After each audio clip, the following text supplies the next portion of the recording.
Welcome, everybody. I couldn't drink my water because I had to give you all attention. Can you believe it? I had the cup just to my mouth, and it just never happened. But anyway, I'll take a swig once Catherine is talking. So I'll do that then. Do you know what, Catherine?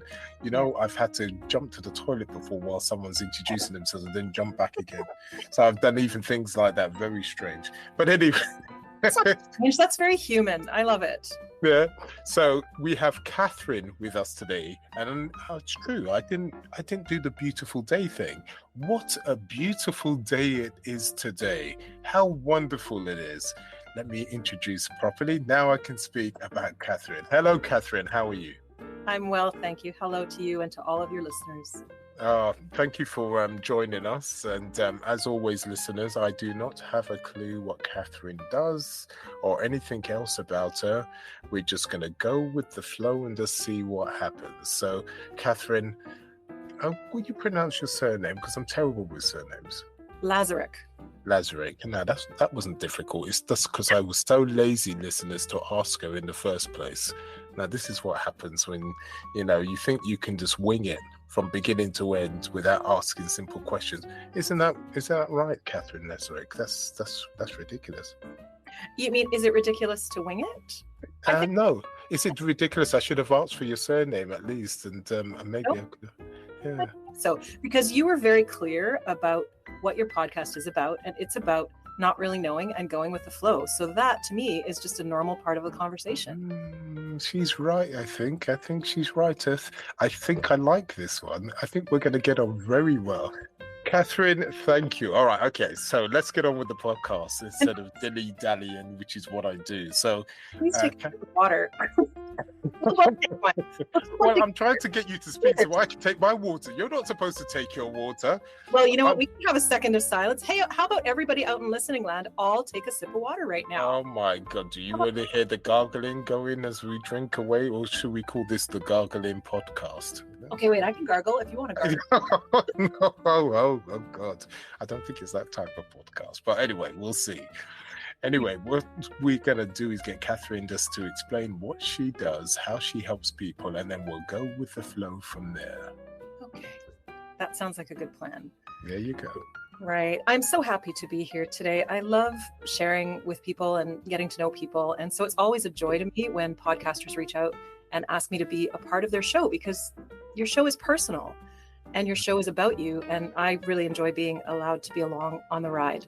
And that's really what I do in my professional life. So my work is executive coaching and image consulting. And my deep joy is to help people uncover and show up at work and elsewhere as their real, complete, whole selves. And on the flip side of that, I really enjoy helping companies prepare the table for people to show up as their whole selves, because finally, the executive presence world is catching up to what I've been saying for 15 years. That's how long I've been practicing, which is you must bring your entirety to your life and your work, because you have something to do here. And we need you. We need you to be who you are and to not be stuck in somebody else's frame of what they think you should be. But what happens is in our workplaces, people say, oh yeah, we want you to show up as your whole self. And then you show up as your whole self. And then everybody goes, oh, not like that.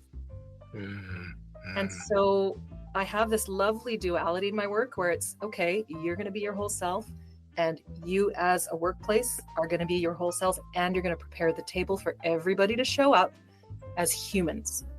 And so that's where it's at. My latest book is called Executive Being, Humanizing Business One Leader at a Time. And my belief is that now that we have AI to handle a lot of the machine-like things, then we don't need to do that anymore. We can lean into all the gifts that come with being deeply, deeply human.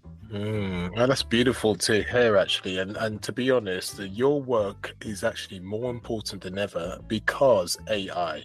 Everybody's using it. Everybody's using it for textual type-based information. And everybody's starting to sound the same. When you read, you can generally tell an AI, right? And so you trying to help people be more of them and to actually improve them as a brand, right, makes them stand out. Right. Well, yeah, it's interesting to me that it actually Well, I was going to say that it doesn't take a lot of effort. I was thinking particularly about the image related side of my business. And I live in Vancouver, British Columbia, Canada, which is a very casual city. And so my clients that are locally based, it doesn't take a lot to show up really looking good to differentiate yourself. Oh dear. And my clients who are in other places like New York or Paris or other places where people are more aware, then the standard is different. And so it might require a little more effort. But one of my favorite phrases that I got from a coach years ago said, it's going to take more effort than you thought, but not as much as you're afraid it's going to take. It's making the move. We're usually afraid. And then when we make that move, we think, why did I not make that move? Right. How many times have we all done that, right? Right. Yeah. Why did I wait? Well, I have some experience with that. And I think the reasons why we wait, I'll just speak for myself. The reasons that I wait in my life is because I have a sense of it's not the right time. So there's an intuitive feeling about that. And it's usually because there's something I need to heal, something I need to walk through, or some fear that I need to debunk. Actually, that's not real. And I heard a beautiful technique the other day from a creator that I follow on TikTok. I love TikTok for the micro learning that's on that site and the diversity. It's great. But there's a creator that I follow on there who talks about her parenting journey a lot, Tori Phantom. And she said this great piece where I try to turn my children's what ifs into even if. So she said, if my child is worried about the first day of school, what if they don't like my outfit? What if my friends are not in my class? What if the lunchroom smells really bad? What if? And then she says, okay, so even if they don't like your outfit, what are you going to do? Like, you put your outfit on, you like it, that's okay. Or even if the lunchroom smells really bad, well, lunch is only 30 minutes. So it was so beautiful. And I went, I'm going to take that and use it. I should probably actually message her and just say, hey, by the way, this is a great technique. Thank you for sharing that. Like, what's good for kids is good for us as adults a lot of the time. Yeah, and I must mean, it's nice to hear when people actually flip things on their head, where something quite negative and instantly a situation now becomes positive. Right. Which is a massive thing. But how did you get to the stage when it comes to helping people's self-worth, imagery? I see it as self-worth, really. Accepting who you are. You know, you don't really want to be faking it because you can only fake for so long, but really accepting who you are. That is exhausting, is it not? Yes, it's exhausting. To wear a mask is exhausting. So I try to encourage, wherever it's safe to do so, for people to be unmasked and to be real and to be themselves. Okay, so how did you get to that path of wanting to try to help people in that way? I take it was a situation you struggled yourself. Of course, because we teach what we need to learn in the world. And what I found is, as a child, my parents were excellent at the physicality and the functionality of life. They did a great job of making sure we had food and clothing and shelter and education and activities. And that's a great foundation. You know, my mother was great at, okay, you need to learn how to cook. You need to learn how to do laundry. Like, this is how you function as an adult. Here are all the things, how to balance a checkbook, right? Like those kinds of things. They were fantastic at that. They were highly practical people, highly grounded, really rooted in like strong prairie Ukrainian culture. They were hard workers, you know, and like my mother, they were both in union jobs, right? My mother was a teacher. My father was a welder, and they were great at the practical stuff, and they were funny. And, you know, so there was a sense of like a connection with family. One part that they didn't have, and I would not have expected them to have it, because people of their generation who have it are extraordinary. Like, they found it somewhere. They really did not have an understanding of or a capability to deal with someone like me who has a very strong and broad emotional range.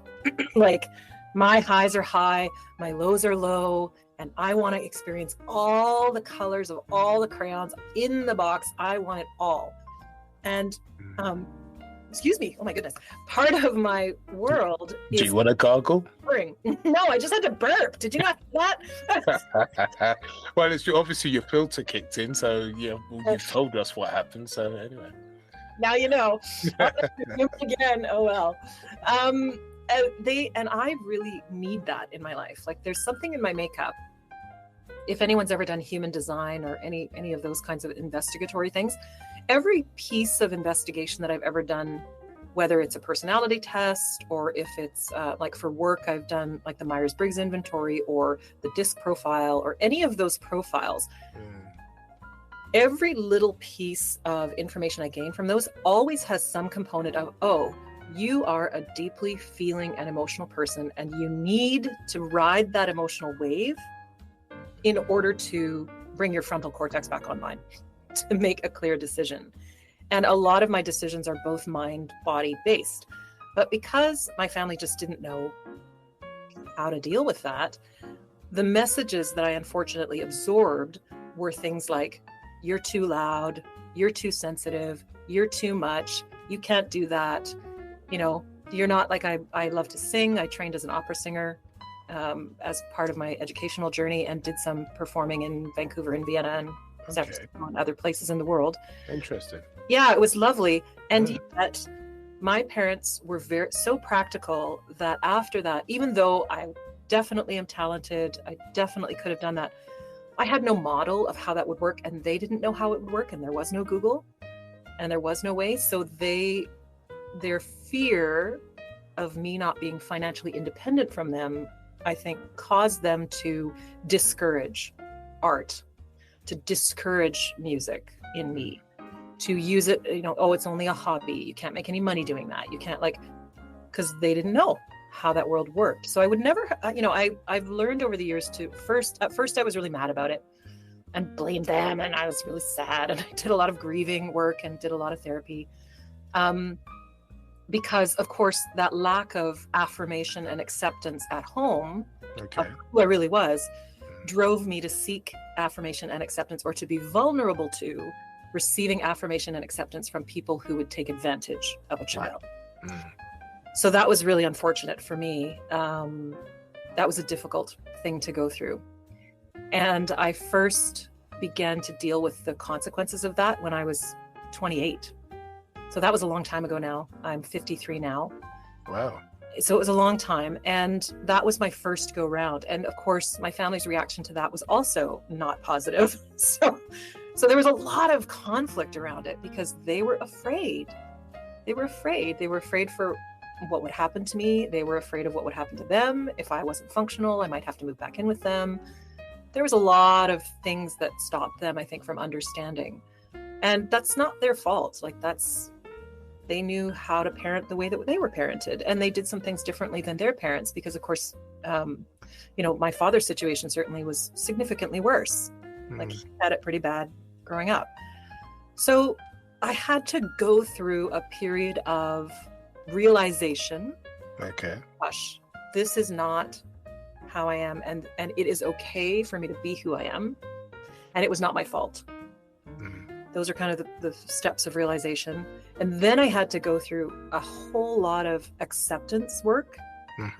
And then I had to do a lot of grieving. And there are still things that I'm learning about internal family systems and the voices that we get in our heads that prevent us from reacting as emotionally mature adults when we're under stress.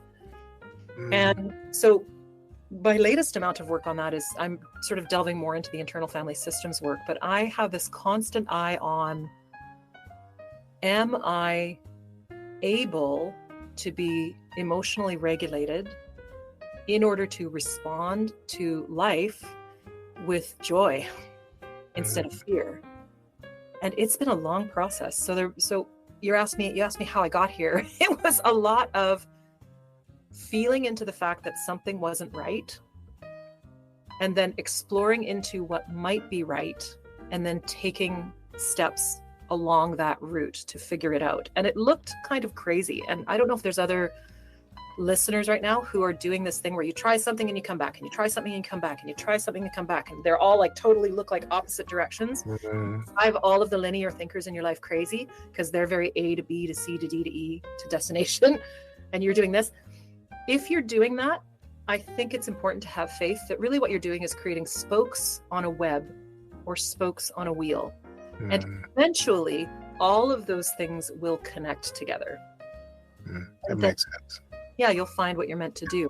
So for my opera, for my production stuff, for my freelancing art, for my teaching career, for my all of those things that I did, like I was a telephone operator for the summers when I was in school. Like all the things that I did, I finally got to a point of what do I want my work to be? And I had a very wise counselor, and she said, what do you want the qualities of your work to be? Not the industry, not the job title. What are the qualities you want your work to have? Because from there, I could open up to the possibilities that what my work would be maybe didn't exist in my frame of reference.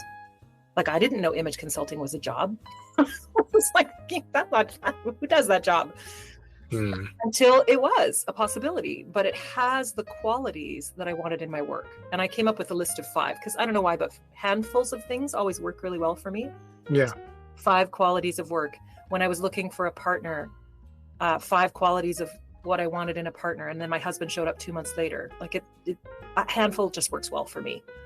So that was what I did. And I came up with this handful of qualities, and my work has that. And I wanted work that would use all of my skills all the time. And this work definitely does. Okay. I think what I'm going to do, I'm going to go back again, because I don't think I really appreciate the dynamics of you as a child. I know you said that your parents didn't know how to handle you because you was one extreme to another, but I'm still not appreciating that extreme. Just give me an extreme day, week in the life of Catherine as a child that expresses the difficulties of your mother and father being able to handle that. Yeah. If you imagine, are you familiar with Winnie the Pooh? Yep. Okay, so Tigger and Eeyore all rolled up in one. And you're either getting, why, what's this, what's that, do that, do this, let's do that, or you're getting like, like all the time, and like loud. I have a very big voice, so loud. I didn't really have a set, like I was pretty compliant in the sense of like school. I did well in school. I would follow instructions mostly because I was terrified of my parents. Like I was terrified of what might happen if I didn't obey. And so I was somewhat compliant, but if I didn't want to do something, you would know about it. And so my mother actually went to see a psychiatrist about me when I was 3. Really? Because I was so stubborn, like just so stubborn, like she couldn't get me to do anything. And she was frustrated. So I don't know what prompted her to seek out that help, but I'm glad that she did. And I don't know who that psychiatrist was, but I bless them daily. Because and she told me this story. I don't remember this, but she told me the story. And the psychiatrist said, okay, number 1, you have to give her some choice. You have to give her some age-appropriate power. So the choice becomes, do you want to wear the red tights or the blue tights? Not about wearing tights, red tights, blue tights, right? Yeah. Give her some power. Number 2, you're expecting her to be 6 and she's 3. So your expectations need to be adjusted so that they're developmentally appropriate. Because even though she's very bright, she's still only 3. She's 3, yeah. She's emotionally 3. And do not break her spirit because she will need it. And then my mother, I think, was better at giving me choices and adapted so that I had a little bit more freedom. Because freedom is my number 1 thing. Like, and I will fight when I'm cornered. Oh, I feel you. No, I feel you. I'm the same way. I don't like being stuck in a box. No. I'm definitely a dynamic sort of person. But were you just an only child? No, I have an older brother. He's still here. I have an older brother, and he I think did a better job. Maybe he's a bit more like my mom. My mom is a very predictable solid person. Any turmoil, if there is any, she just works it out all on her own, and then she's fine. Like, she's very even Leveled. in that respect. And my father is like all over the map emotionally. Really? Yeah, he's maybe not so much now, but back then he was definitely like, I'm him, only I've done some work. So it's his fault. Always the man's fault, right? The dude's fault. Yeah, Definitely. I think he's an artist at heart that just never really got the opportunity to actually feel safe enough to be expressive in that way. So consequently, it came out in anger, right? He was angry a lot of the time. At least that was my perception. I don't think he sees it that way, but that's just was my experience, that he was angry all the time. So my brother, I don't know my brother very well, but my perception was that he was just able to do what my mother did, like let it roll off, find common ground, keep the peace. And I don't really know internally what his experience was like for him, because we don't talk about it, right? Families don't talk about, our family doesn't talk about that stuff. Yeah. So I don't really know what their experience is. I just know that he seemed more able to connect and be connected. Mm-hmm. So I often felt like it was the three of them, and then I'm this weird outlier that's causing all the problems. Oh, really? Is that what you felt like? So you felt that isolation? Very isolated, yeah. Alone, and like not able to seek assistance from my parents. Certainly not for emotional things. Like, I have a very clear memory of being quite young, like maybe 3, 4, and waking up from a nightmare and knowing that I couldn't go down the hall to get help. Like, I'd got to just figure it out myself. Were you able to, right, so you couldn't find the actual support within the family? Was there a situation you found support? I know you said that you found, unfortunately, in the wrong place when you grew up. Yeah, I don't want to speak about that yet, but were you able to find support from friends or whatever? Did you have any of that at all from elsewhere as you grew up? Yeah, of course. And I don't want to make it sound like there was no support in my home. No. My mother did the best she could. Mm-hmm. I know that. Kind of masked a lot of that. So, and he also traveled for work. So when he was away, it was a very different home life, much more stable. So it wasn't like there was no support, but there just wasn't enough of that particular thing. Like, so I got a lot of that affirmation from school. Okay. I did well in school, so I got a lot of, I remember like at those early ages, like loving my primary teachers. And because I already knew how to read and I already knew how to write, because my mother was a teacher, so she taught me those things early on. So by the time I got to kindergarten, I could already do many things. I also got a lot of enrichment activities and things outside the classroom. So that was good. Like, school was a pretty feel good place for me. Uh-huh. Where else did I get support? And then when I started singing, so I started in a competitive children's choir when I was 10. Okay. I got affirmation from there, because the choir director had incredibly high standards. And I mean, she had her own issues. There were kids that were terrified of her too. But for me, she was a place of like acceptance. This was someone who appreciated my talent, who gave me opportunities to exercise it. Mm-hmm. So yeah, so there's definitely was, and my aunts and uncles. I had an uncle and an aunt that lived in the same town we lived in, and they were also quite supportive. I particularly remember my aunt. You know, I don't know if you've ever had this experience of adults around you kind of giving you the side eye and going, "Are you okay? Is everything all right over there?" That kind of thing. You know. Because my family knew, like I've since had subsequent conversations with my cousins, many conversations with them about their perceptions and my perceptions. And they have thankfully validated many of the things that I observed. Okay. And which is great. And at the same time, so there was support. It just didn't quite fit. Yeah, I get you. I feel that. Right. Can any parent like really fully like, unless they've done a lot of work and have a lot of skill. And even then, parenting has got to be the hardest job that anyone will ever undertake, and the most incredible personal growth journey that anyone will ever undertake if they choose to undertake it. Right? So I can't really fault them. It's like I don't think it was their fault. No, I get you. I mean, look, listen, you know, just like your parents, brought up with other, with their parents, and they had issues, and it sounds like your parents did amazingly well, because I'm sure you've had plenty of conversation with friends and you thought, oh my God, I'm lucky, right? Yeah, there are many places where I'm lucky. Yeah. Many of my friends had the same experience, like except there are some musicians that I know that are professionals whose parents were in those worlds, so they understood those worlds, so they got support for their art self.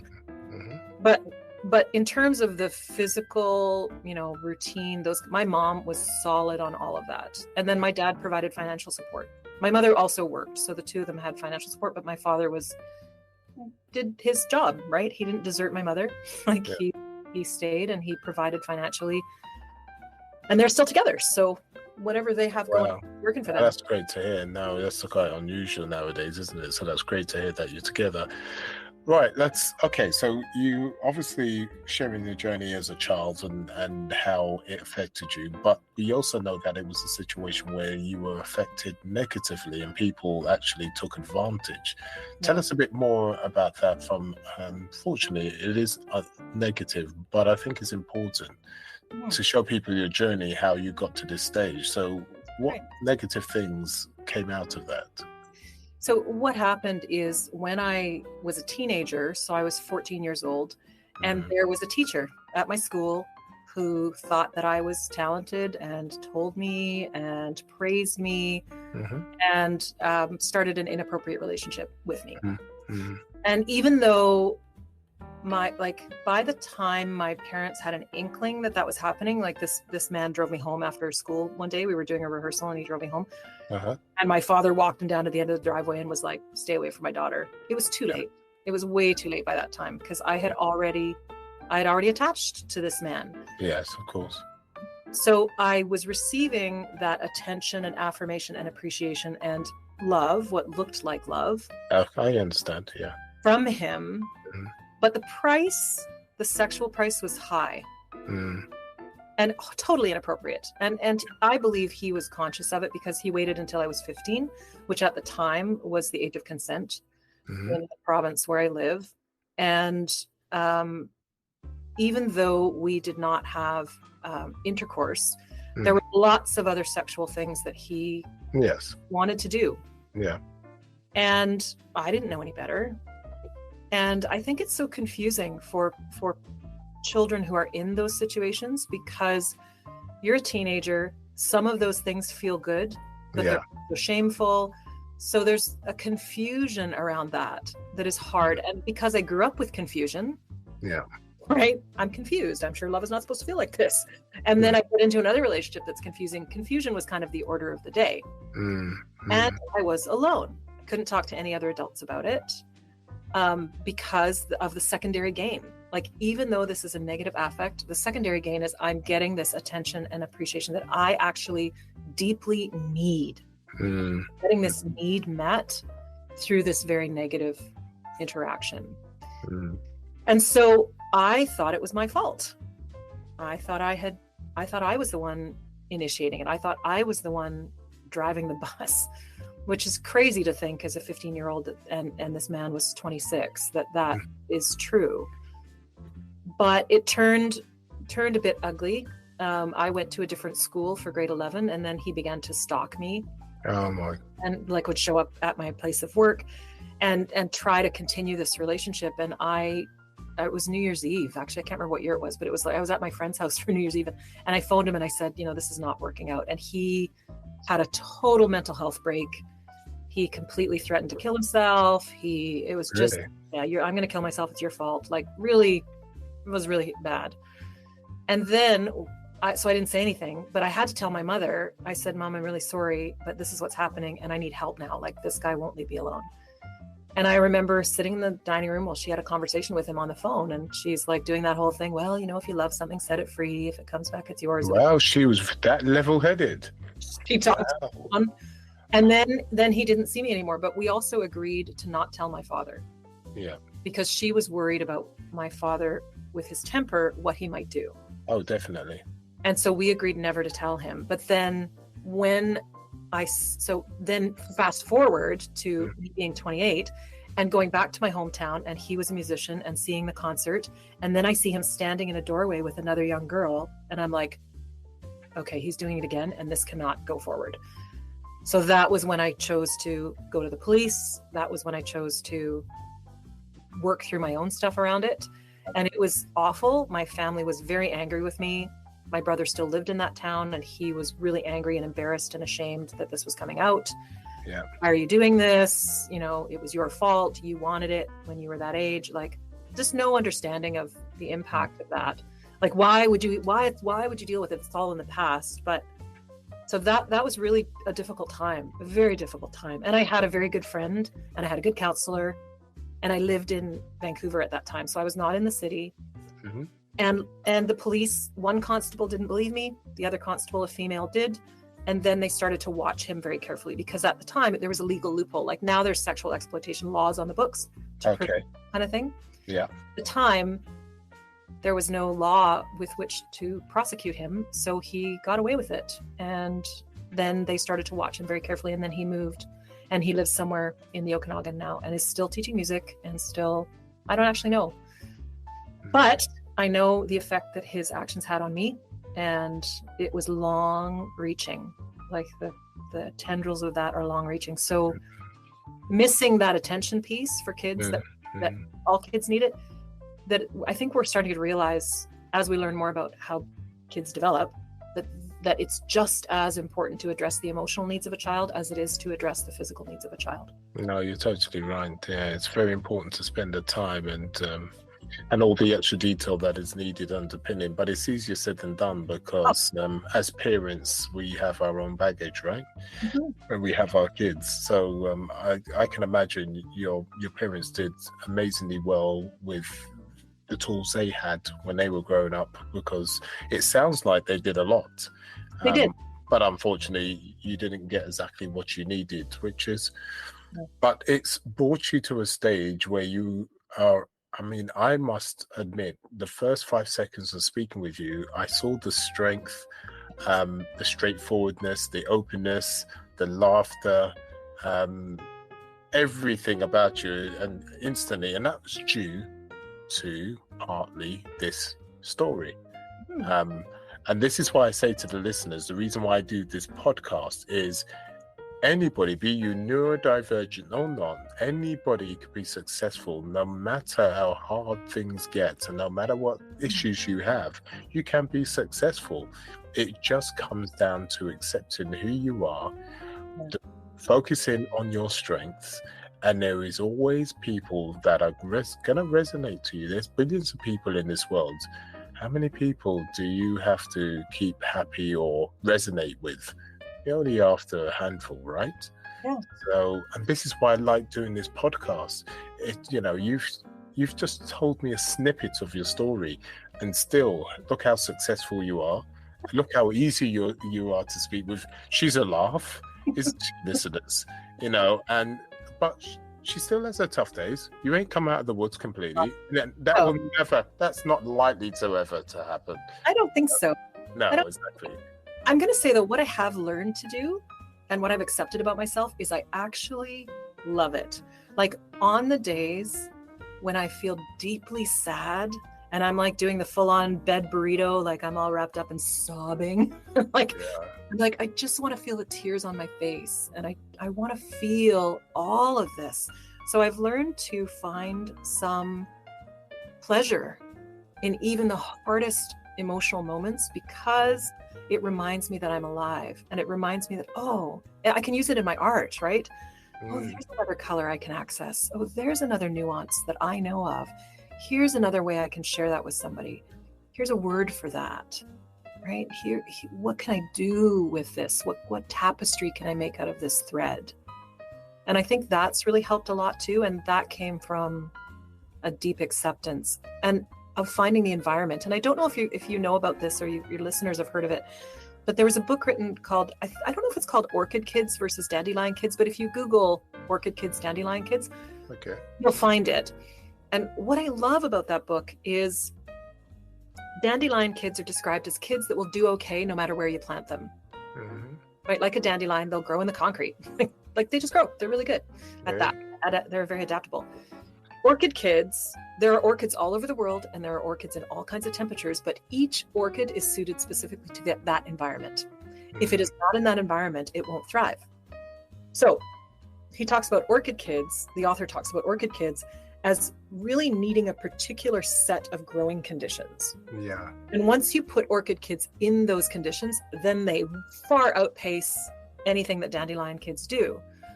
But you really need to be particular about their environment. And then they can really flourish. So I think part of it for me is going, okay, if I'm an orchid, then what environment is going to be best for me? And I'm still figuring that out on some level. Like, I know for sure that my environment has to be visually appealing. Okay. I don't do well if I'm in an ugly, it's hard for me. Like, it's easier if I'm in a beautiful environment. I like things to be gentle. I can be pretty hard ass. Right? One of my clients, she said to me, she goes, I love the way you kick me in the ass and pat me on the head at the same time. I like that. But I'm still figuring it out on some levels. Like right now I'm thinking about, what is my stomach doing? Like my digestion, because I haven't paid enough attention to it. Right. And I'm like, oh, there's some fear there. There's something I need to work through. So it's very particular. And I had to come to an acceptance of, you know what, if it takes me 3 hours to get ready in the morning because I like a slow start and I want to meditate and do all my things, then it takes me 3 hours. Then I need to go to bed earlier, or I need to, instead of being angry at myself all the time for not being different. That's really interesting. Yeah. Let's carry on with your journey. So, all right. So let's leave that toxic relationship behind. Yeah. Gladly. That's all been done with. Mm-hmm. Now you're still going through the journey of obviously discovering about yourself. You're in your 20s now. Yep. How do you start to evolve as a person and discover what's right and what's not?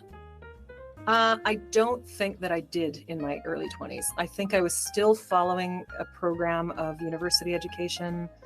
I was doing my music degree at that time, and I think I was still following all these external authorities. I don't think I had even though I always have had a strong I am sense, like I am, whatever that is still there. I still was very susceptible to taking external direction and not checking in to see if it was right for me or not. Like, it just didn't occur to me that it wouldn't be if it was an authority speaking.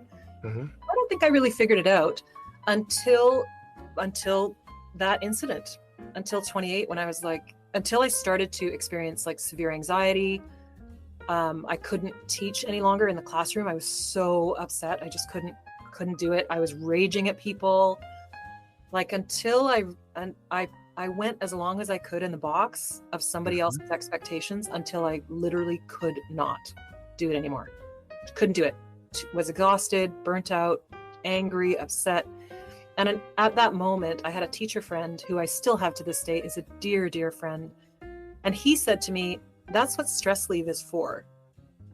Like, take a stress leave, like all the things you're describing, that's what it's for. And that was like mind blowing, because my whole family is suck it up and get on with it. Yeah. And I had never, ever heard the perspective that you could stop and take time to look at where you are and where you're going, feel whatever's happening, and then move forward. Like that, I had no concept of that. So when he said that, and I did that, that was the moment. And that wasn't until I was, 27, 28, somewhere around there. So it was later in my 20s that I was like, wait a minute, I don't have to live the way my family lives. I don't have to, it's okay for me not to think what they think. Yeah. It's okay for me to do something different, because also at that point I was also financially independent. Because when I was going to school, they were still subsidizing my life. Right? I had good summer jobs, but they were still subsidizing my life, and that they exerted a lot of control in that way. Right? So I was still subject to what they wanted, which is fair. Like, if somebody's footing the bill, they get a say, right? in what's going on. So at that point, I was able to make the break and go, okay, there's a different way to live. And through, I think I had about 4 years of pretty intense counseling Like I would go once a week, and I used to complain to my counselor about why it was taking so long. I'm like, can't I just sign up for the crash course?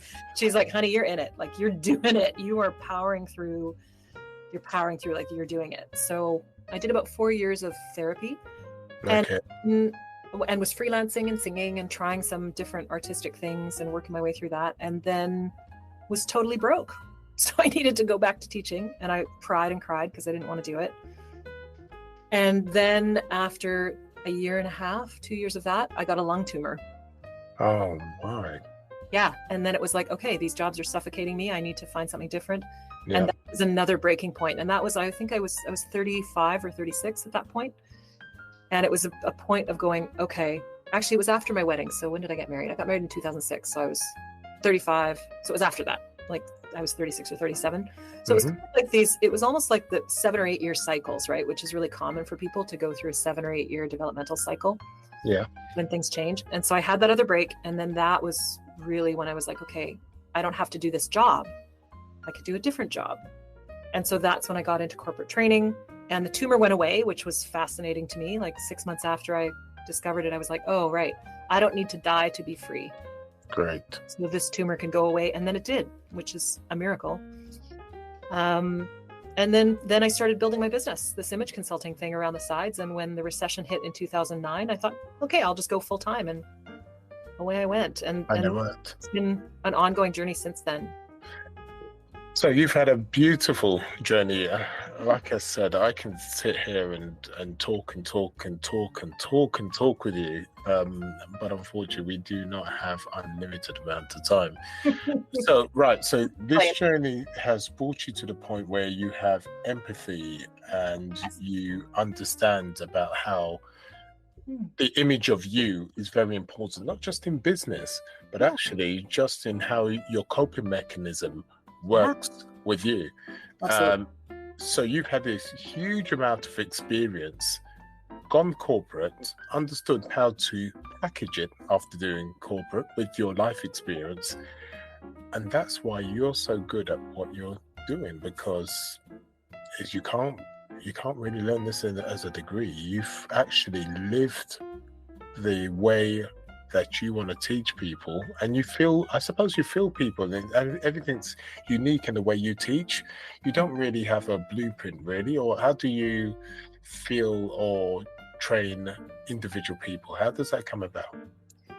When I'm working one-to-one with clients, I have a framework that I follow, a coaching framework that I follow that's got a specific cadence of, we meet regularly. Okay, I understand that. We set goals. Like there's a framework there. Yeah. Every person is a little bit unique. So it's only just everything that I've done so far has been quite high touch and very intimate. If you're going to be in somebody's underwear drawer, like that's a pretty intimate relationship to have with somebody.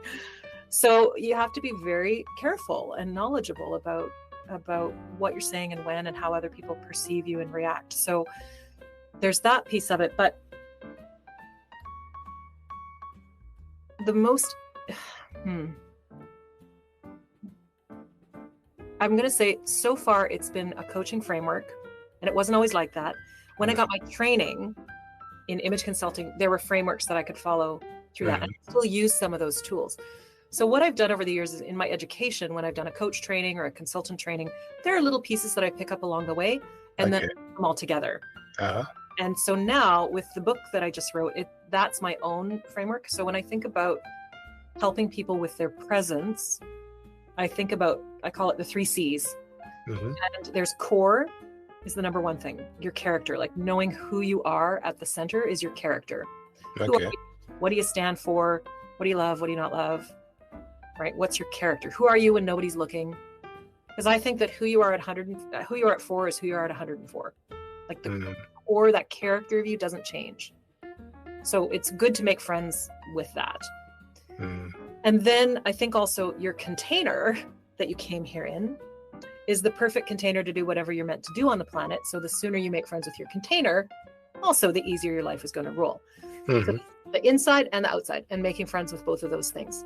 Then you want to figure out congruence. So there's character, and then the next one is congruence. And what I mean by that is how closely do your insides match your outsides and match the external expectations that are upon you? So for example, if you are in banking as an industry, Okay. and you love to wear navy blue suits and carry a briefcase and go downtown to an elevator to work in an office, then it's aligned and you show up looking like a banker. You look like what people expect. And it makes it easier for people to understand and communicate with you because they don't have to spend a bunch of their cognitive energy, a bunch of their spoons on figuring out who you are. Mm-hmm. Makes sense. And then you figure that out. You're like, how congruent is this? Because I really think that if you are very different at work than you are at home, then you're lying to yourself somewhere. You're either not fully you at work or you're not fully you at home. And I know that our society used to really encourage that kind of compartmentalized behavior, but it's not like that now. Like we've all been in each other's living rooms on Zoom. Like we know, right? There's more integration now than there used to be. Yeah. So congruence, you want to make sure that your insides and your outsides are aligned so that you know who you are, you know how you move in the world, and you can relate better to other people. And then the last C that I look at is choice. I used to call it control because there are lots of levers you can pull in your presence to make people react to you differently. But really what it comes down to is choice. You get to choose how you want to show up. Do I want to really conform to all the expectations of my industry and my country and my job and my culture, whatever? Do I want to conform? Do I feel good doing that? Or do I want to not conform? Or am I somewhere on the spectrum of conforming versus confronting, right? And your culture is going to play a big role in that too. Like if there are many cultures that are very, very conformist in nature, like the collective is more important than the individual. And in North America, the individual is more important than the collective, sometimes to our detriment. In fact, clearly to our detriment, as we see what's going on in the world. But it's this idea of choice. I get to choose what I wear. I get to choose how I behave. I get to choose what kind of work I do. If you're lucky. I realize some people have limited choices, and that's not cool. However, there's always choice somewhere. Even on the smallest level, there's always choice. So those are my 3 C's: character, congruence, and choice. And then that's the framework that I've built on in my book. And in the last few chapters, I call them the humanizing how-tos. If you're not sure, ways to do it. It sounds like a potential interesting book, and I think I'll pick it up and have a read away, I think, for sure. So tell us a bit more about your business. So not only do you do one-on-ones, do you have a course, or do you work with corporates as a whole, or tell us a bit more? So what happened for me is I started working out only one-on-one in image. And then as my clients got farther up the chain in their companies, because as you change your image, you become more available to other opportunities. They got farther up the chain in their companies, and then they would say to me, we want you to come and work with our executive teams, but we're tired of explaining to the people that write the checks that you're not really an image consultant, that you're more than that. And so in 2019, they're like, we need you to change your name of your business. And I'm like, okay, great. So I changed it to Lazarek Consulting, so I can just do what I like now. I'm not limited. Right? Yeah. Else. And I have been doing work with executive teams. So one of the things that I really enjoy doing is helping teams have difficult conversations. I just love getting people clear on difficult conversations. Helping teams mesh better together and understand each other better has been a really great piece of work. And so I've been doing facilitation and those kinds of things in the corporate world with teams and my one-on-one work just for the past, I don't know, I guess that's been my focus for the past 8 or 9 years. Let me just stop you there just quickly. So just give us a for instance of how you help a team, an A to B, like 2 people having a conversation. Just give us something. Sure. What you would say. The one team that I worked with, the CEO said, the issue is, like, we actually called the project No Daylight Between Us, because she said, here's what's happening. Like, my executive team is a little bit new.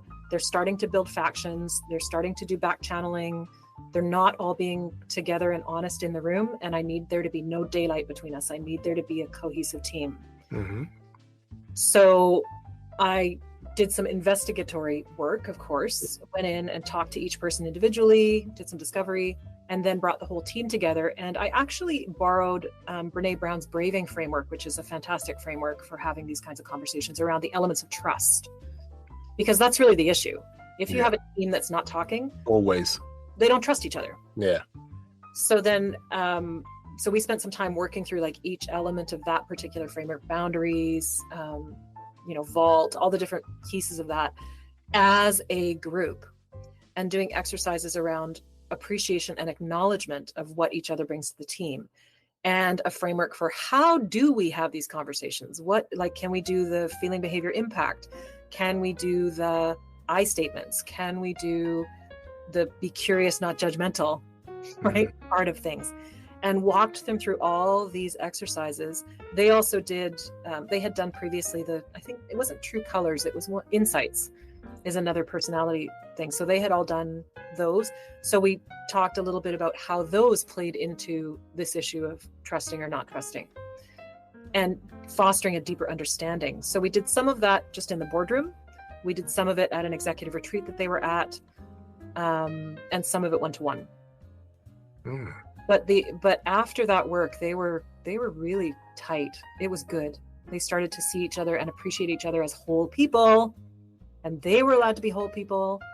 And then they came to the table and did their thing. And for the people that felt really confronting for, that had really no experience in the personal development area and didn't really want it, they were also, we just met them where they were at. We're like, yeah, you don't have to spill your guts. But if we know that you're a private person and you have these boundaries, then we can work with that. We just need to know. There you are. The whole of that's really interesting in how you break things down. Now, how long, I mean, I'm sure it's very dynamic, but results, how long could the results be? Well, as that team is still working together, and we worked together on that 5 years ago. It was pre-COVID. Yeah, so is that already 5 years ago now? 5 or 6 years ago? And the results are still sticking. Wow. And things can sometimes be really simple and really complicated all at once. I get that. Yeah, no, definitely the results are sticky. There are clients that I've worked with for years who still return when they need clarity. That's one thing I'm really good at. When I ask my clients what my unique ability is, they tell me you create safety, which is good, and synthesis, like information synthesis. I can listen to somebody in a conversation and pull all the threads together of it. So I'm really good at helping people and teams get clarity on things because of those two unique abilities. And those things are, when I say unique ability, that's an exercise that a business coach gave me. And it's basically the thing that you do that you don't even know you do. Yeah. Right. That's so natural to you that it's like breathing. And those are the two things that I employ a lot, safety and synthesis. How wonderful. Yeah. And with that said, unfortunately, I'm going to have to put a line in the sand, but to share what you shared is amazing. That's going to give a huge amount of people a spur on to not give up. Understand life is a journey and you do get your ups and downs. And Catherine does still get her ups and downs. As much as she's very successful, she's got great insight, empathy, and all the rest of it. She is human. It still happens, and life is a journey. Forget the destination, you'll get there in the end, but the journey is far more important. Catherine, how can people get a hold of you? How can they contact you? I am very easy to find. There are not very many Catherine Lazareks in the world. So if you Google my name, you will find me. The one place that I do a lot of posting is Instagram. So I just post daily, Monday to Friday on Instagram. And you can also find me at my website, which is lzrkconsulting.com. And as always, I'll have the information down below so you're able to contact her as easy as 1, 2, 3. It won't be a problem. She'll be happy to have that conversation with you. And as you can see, there's a reason why she's good at what she does, is because she's lived it and she has got over certain situations where she can add that. So when she's using that experience, when trying to help you or your team, she can do so in an efficient and beautiful manner. Trust me. And she is a beautiful person.